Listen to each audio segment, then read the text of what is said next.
There's a special kind of pride that you feel deep down inside, a strength that seems to thrive in Lima, Allen County. The American way of life, to get in gear and do what's right. An unbreakable forthright link called Real American Strength. Lima, Allen County, Real American Strength.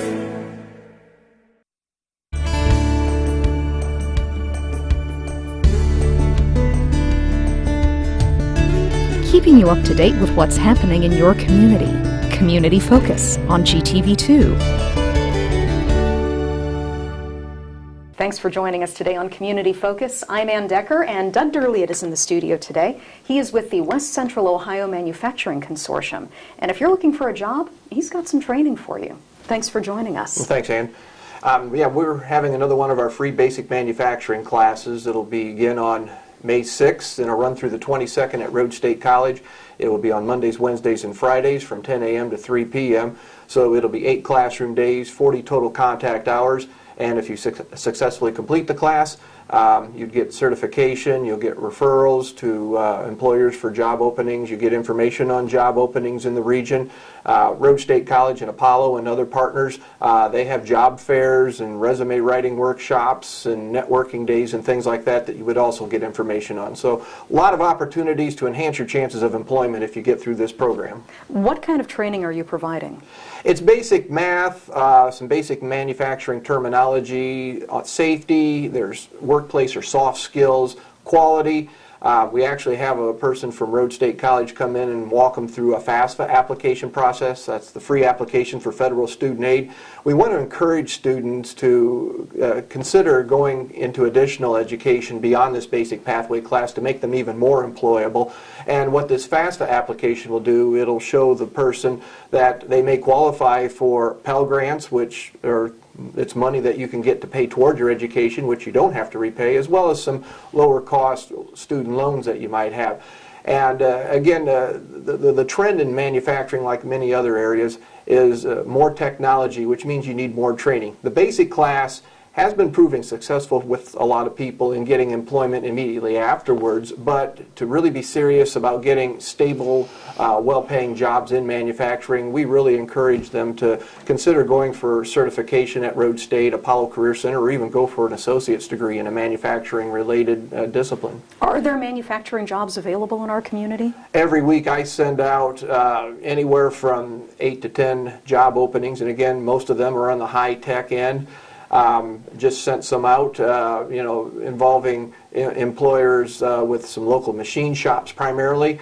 There's been also all of a sudden a surge in quality, whether you're a quality engineer, quality technician, anything related to that.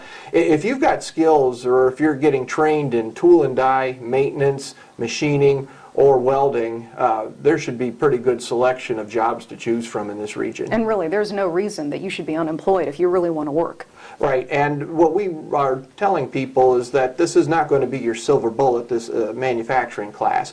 Like I said, some people have used this credential and have gotten their foot in the door and gotten a manufacturing job. But what we'd like to think this is more of is something to take you one step toward some real training toward meaningful employment in the manufacturing area. So this starts on May 6th. Correct. I assume they need to be signing up right now. Right. There's no cost. Just give me a call at my office at 419-995-8353, and we do have seats available. Good deal.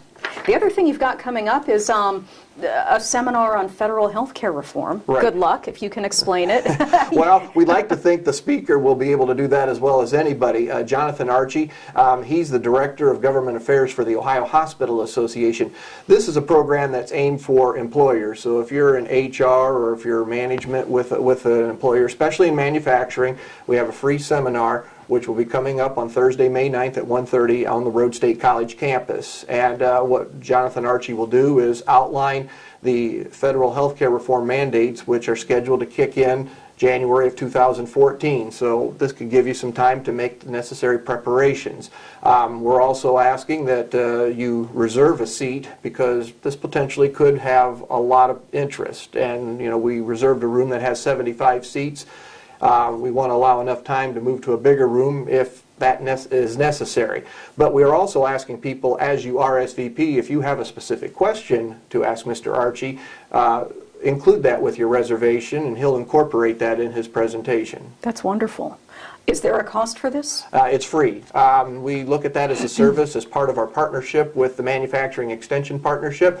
We receive a sum of money to provide programs such as this as a service for employers in West Central Ohio. That's wonderful. And it's May 9th, 1:30. Right. At the Rhodes campus, correct? Right. It'll be in the James Countryman building. It'll be in the new wing, which just opened up this past winter.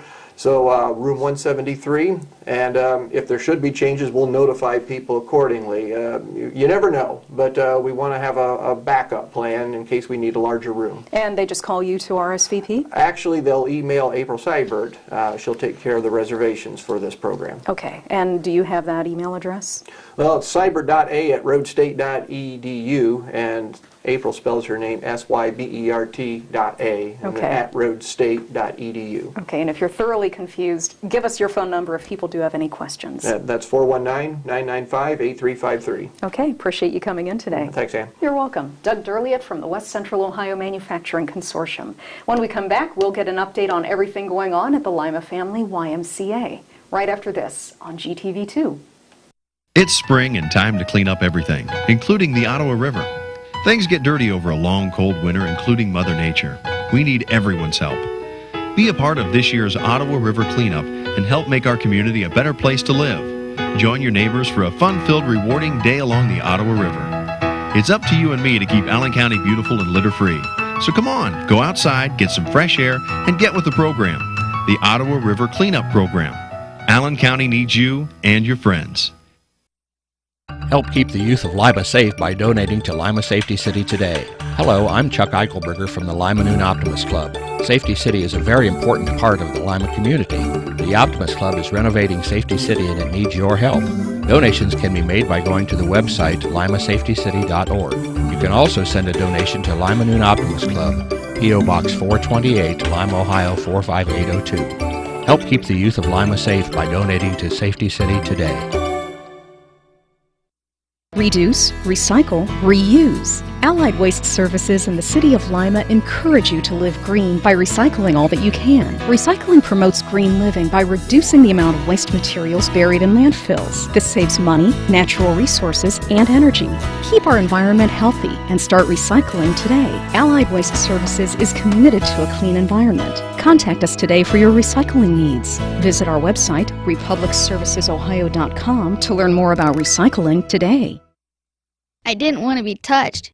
He said it would feel good, but it didn't. So he gave me a new doll and some candy. He told me not to tell anybody and that it's our special secret. How do I make him stop?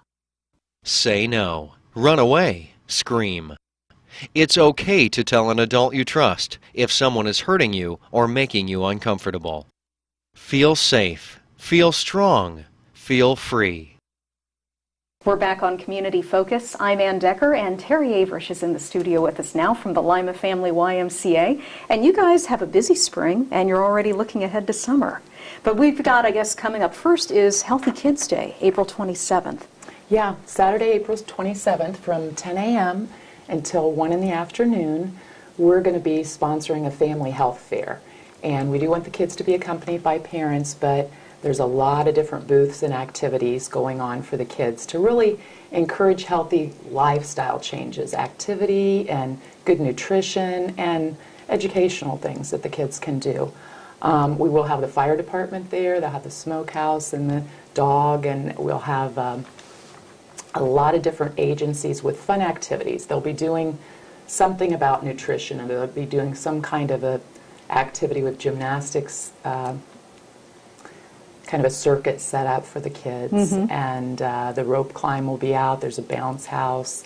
There's a lot of different stations where they can learn about different things, a little petting station, and they'll have chicks and bunnies and a lot of great things that kids can do. This is locally sponsored by International Tank and also Subway. So the kids, after they've gone through at Subway too for I think it's a kid's meal or a 6-inch sub. So that's a good reason to come. And also the first 100 kids that come are going to get a free t-shirt if they walk or run a mile on the track. So they don't have to run it, but just get some laps in. And depending on the age, they don't have to get a whole mile in if they're 3 years old, but if they're staying active. But this is for some 3-year-olds up to teenagers. So there's a lot of different kinds of activities that'll be going on. It's a shame it's not for the grown-ups too. It sounds like a lot of fun. Families can do it too. It's kind of encouraging family activity. So the parents will be able to do some things too. And this is April 27th? April 27th, 10 until 1. Okay, totally free, I assume? Yes, it's free for the whole community. So anybody can come and see what we have. The gym will be full of different booths and things like that. Great. Well, hopefully it's just a warm-up to summer camp, because you're already taking registration for kids for summer camp. Yeah, we already have several youth registered. It's for kids from 1st grade up to 6th grade, or I think 6 to 12 years old. And they've had real success with it the last couple of years. The kids have a great time. They have different themes. They have a science week and a video week, and they make a little movie, I think, in that week. And it's just a lot of fun. But we do watch the kids from 9 to 4 is the camp, but they do have before care and after care too. So any parents that work, but they want their kids to stay active, having fun, they're outside a lot of the time. They'll go swimming at the Y, and sometimes they take excursions outside of the Y. The museum, the fire station, they have gone to Ottawa Metro Park and taken some outside trips. So it's a fun way to spend the summer, and it starts June 3rd. Okay, so they should be registering right now? Yeah, they need to start registering. We will cap it. I think we have 40 or 50 that they stop at. Well, that's not many, so they need to get moving. Right. You're also doing sign-up right now for Learn to Swim classes. Yeah, Learn to Swim we have been doing since before I started at the Y. It's been 35 years, I think. I learned to swim at the Y. Yeah, it's called the Splash Program, and it's only $5 for 5 days of lessons. So it is sponsored through our annual drive and some different things, but they take class at the same time, Monday through Friday, so that we'll start classes at 8:30 in the morning, and then we have morning classes, afternoon and evening classes. They go until 7 o'clock at night. So, but it's just basics of swimming. They'll work at their level. So some kids will start out, they're a little scared to get their face in the water, and other ones can maybe jump in the deep water but can't swim a length of the pool. So we start at their level and teach them a lot of safety things, but also floating and swimming techniques, and how to help someone if they are in trouble in the water, because you don't want a double drowning. You don't want the friend jumping in after him and having both kids drown. So we teach them a lot of safety things, reaching, throwing assists, as well as swimming skills. Do they have to be a Y member for this? No, it's $5 for whoever, and that starts at age 6, basically 6 to 12-year-olds. We do have swim lessons for 3-year-olds or even infants with their parents, but it's not with the Splash program, the Learn to Swim program. The basic Learn to Swim is we're reaching school-age kids. Okay, and they should be signing up for that now as well, correct? Yeah, we do fill before summer usually for that too, but we'll take almost 300 kids we can get through that program in a week. That's impressive. So, I bet you've taught most of the people in Lima how to swim. A lot of people say that, that they've learned to swim at the Y, so it's great. What else do you have coming up this spring? Well, we're underway with all our classes, or just starting. People can still register for swim classes or fitness classes. We have gymnastics, karate, martial arts, anything like that. Of course, we always encourage people to come in and look around and get a membership. We have summer memberships available. We'll start our 3-month membership sales in May for the summer, because some of the kids are coming home from college now, and they'll just be home for 3 months. So we will sell summer memberships, and also the kids that are involved in the summer camp. Maybe they aren't here throughout the rest of the year, but a lot of them will get a summer membership too with us. And then the 24th, actually, 24th of April, we're having a power party. We're in our annual drive campaign right now, raising funds for, we do the Youth Robotics Program, Youth in Government, Leaders Club, Black Achievers, and we help financially support families who otherwise couldn't afford a membership. We discount their memberships a bit too. So, and we do that with support from the annual drive. And we're kind of ending the annual drive with a power party, which is, it's going to have a hero theme this year. And we have all our different fitness instructors leading some kind of a song, whether it's a chair exercise song or it's a yoga or more of a cardio kind of a fitness class, and they're supposed to all dress up in superhero outfits. So if you have a Superman t-shirt, you can come and wear your Superman t-shirt, or somebody said they had a Ninja Turtle outfit. So it's going to be an interesting night, and that's at 7:45 on the 24th. It's a $5 entry fee, and a lot of people that have already given to the annual drive got a ticket already, but it'll be a fun event, and if anybody wants to come and just get a good workout in and have a little fun, 7:45 on April 24th. Okay, and if people want more information about anything going on at the Y, they can get it from your website. Right, it's limaymca.net, and a lot of these are under special events under the tabs, or they can call the Y. It's 419-223-6045. Wonderful. Thanks for coming in today. Thanks for having me. You're welcome. Terri Averisch from the Lima Family YMCA. When we come back, we'll get an update on the Department of Community Development right after this on GTV2. Because you have a disability. If you've been denied housing for any reason, the Lima-Allen Council on Community Affairs can help. It's against the law to deny people the opportunity to live where they want and can afford. If you feel that you've been treated unfairly, give LACA a call and we'll look into your complaint. LACA's fair housing services are free, so call today and get the housing you deserve. 419-227-2586. My joints ached and I was always tired. I was always cold, I couldn't concentrate, and my body hurt all over. My doctor told me I had lupus. Women of childbearing age, and especially African American women, are at higher risk. If you suspect that you have lupus, you should contact your doctor. You're invited to attend the local lupus support group meetings on the second Thursday of each month at 1 o'clock at Lima Towers. For further information, go to connectedhands.org. Did you know that if you have information about someone who's committed a crime or know of someone who is wanted by any law enforcement agency, you can call Crime Stoppers and possibly be eligible for a cash reward of up to $1,000. All callers remain anonymous. Make the call that pays. Call Crime Stoppers at 419-229-STOP. Crime Stoppers! Crime Stoppers! Make the call and pays! Crime Stoppers! It's spring and time to clean up everything, including the Ottawa River. Things get dirty over a long, cold winter, including Mother Nature. We need everyone's help. Be a part of this year's Ottawa River cleanup and help make our community a better place to live. Join your neighbors for a fun-filled, rewarding day along the Ottawa River. It's up to you and me to keep Allen County beautiful and litter-free. So come on, go outside, get some fresh air, and get with the program, the Ottawa River Cleanup Program. Allen County needs you and your friends. Welcome back to Community Focus. I'm Ann Decker. It's spring and the sound of bulldozers is filling the air around Lima as lots and lots of houses are being torn down. Amy Odum is Lima's Community Development Director, and she's here to tell us why and what's going to happen now with all the vacant properties. Thanks, Ann. Yeah, it is unusual to think of that as a positive thing, but in the city of Lima, we're really thrilled about the partnership between the Public Works Department, who does the physical demolition and has a lot of work to put into that, but also the Department of Community Development, which has been fortunate enough to receive actually 2 different kind of funding sources for demolition over the last 2 years.